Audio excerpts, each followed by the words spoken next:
Bonjour, c'est Daphné. Aujourd'hui, je vous apprends à réaliser une coiffure à la Kate Middleton, c'est-à-dire un chignon élégant et moderne.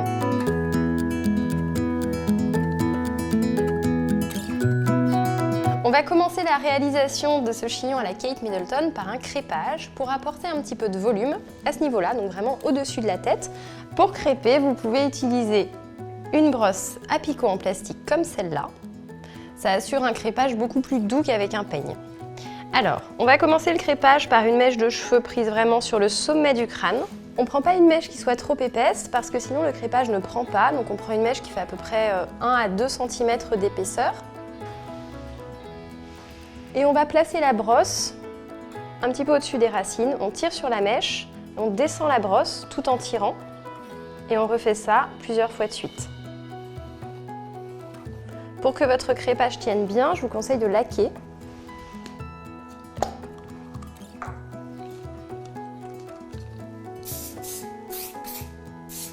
Voilà, et on lissera après. On va prendre une seconde mèche juste derrière, qui fait à peu près la même largeur. Après, c'est pas aux cheveux près non plus. Il ne faut pas qu'il y ait trop de différence de taille. Et je vais crêper de la même façon que pour la première mèche.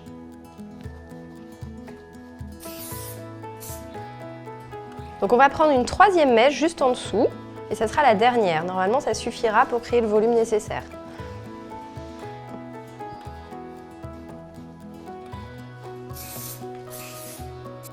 Une fois qu'on a réalisé le crêpage et qu'on l'a laqué, on va pouvoir donc remettre les mèches en arrière. On les positionne là où elles se mettent naturellement.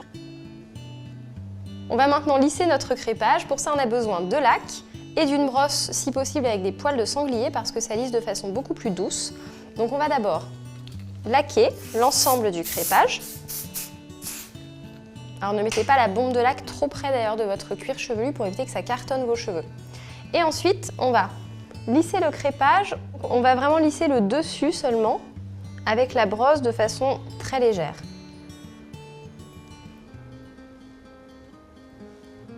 Une fois que notre crêpage a été réalisé et qu'il est lissé, on va pouvoir continuer notre chignon. Et pour ça, donc, on va isoler une mèche de cheveux qui va à peu près jusqu'à l'oreille, du côté gauche et du côté droit également.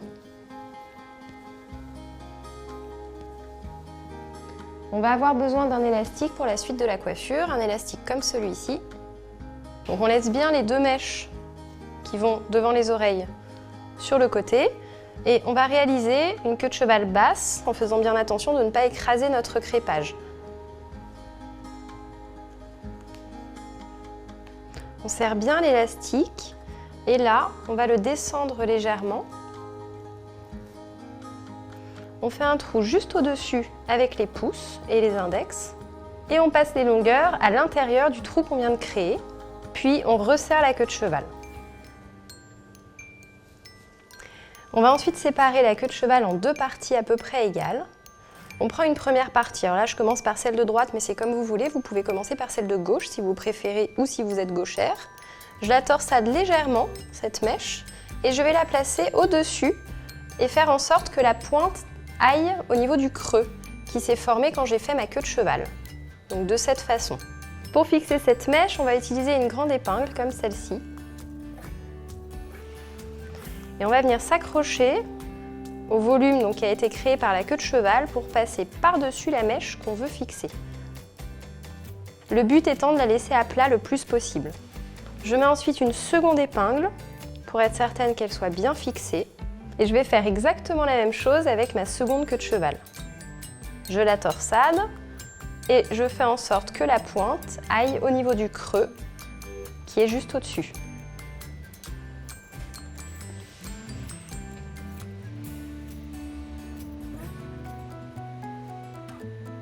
Maintenant qu'on a fixé les longueurs de notre queue de cheval, on va pouvoir s'occuper des deux mèches qu'on avait laissées sur le côté ici tout à l'heure. Et en fait, on va les placer en arrière un petit peu de la même façon que les longueurs de la queue de cheval. Pour les fixer, on aura encore besoin des grandes épingles.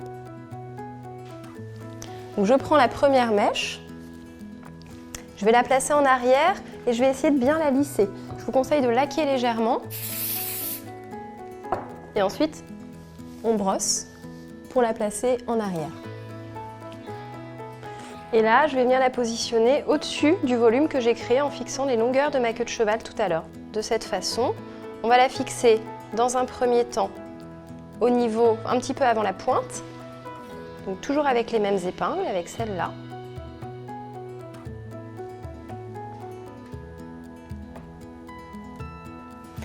Ensuite, on va mettre une épingle au niveau de la pointe. Donc on s'accroche au chignon qu'on a créé tout à l'heure et on passe par-dessus la mèche qu'on veut fixer. Puis vous pouvez mettre une épingle en haut de la mèche pour être sûr qu'elle tienne bien et qu'elle ne glisse pas. Parce que c'est le risque en fait, si elle n'est pas assez maintenue, elle peut tomber. Et on va faire exactement la même chose avec celle de droite.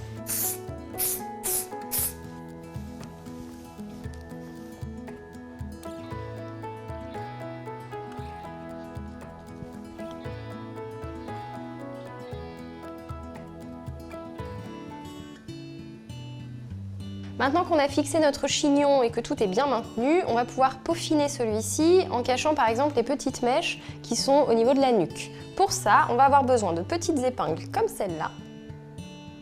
Et en fait, on n'a pas tellement le choix quand les mèches sont aussi courtes que celle-là, on va devoir les bloquer en dessous de notre chignon. Donc on va s'accrocher à notre chignon et on va passer par-dessus la mèche pour pouvoir la coincer.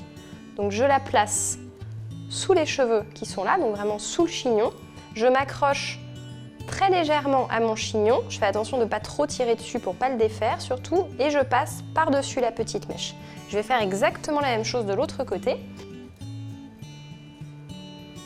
Vous pouvez maintenant laquer votre chignon, et voilà, votre coiffure est maintenant terminée.